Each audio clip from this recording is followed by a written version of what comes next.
Hello everyone, আসসালামু আলাইকুম ওয়া রাহমাতুল্লাহি ওয়া বারাকাতুহু। আশা করি আপনারা সবাই অনেক ভালো আছেন। আবার আসলাম আরও একটা নতুন চকলেট রিভিউ নিয়ে।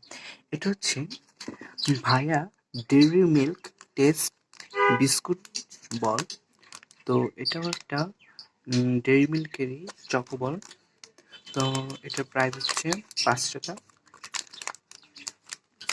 এটা ১০ গ্রাম।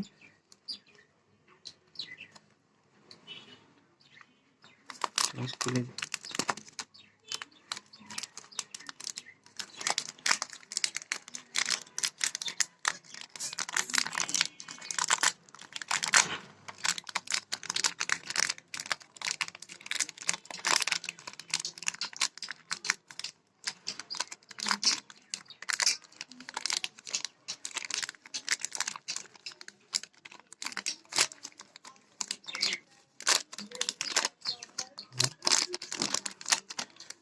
তো এটা হচ্ছে প্যাকেট, আর ভিতরে থাকে হচ্ছে ৫টা থাকে এরকম চকো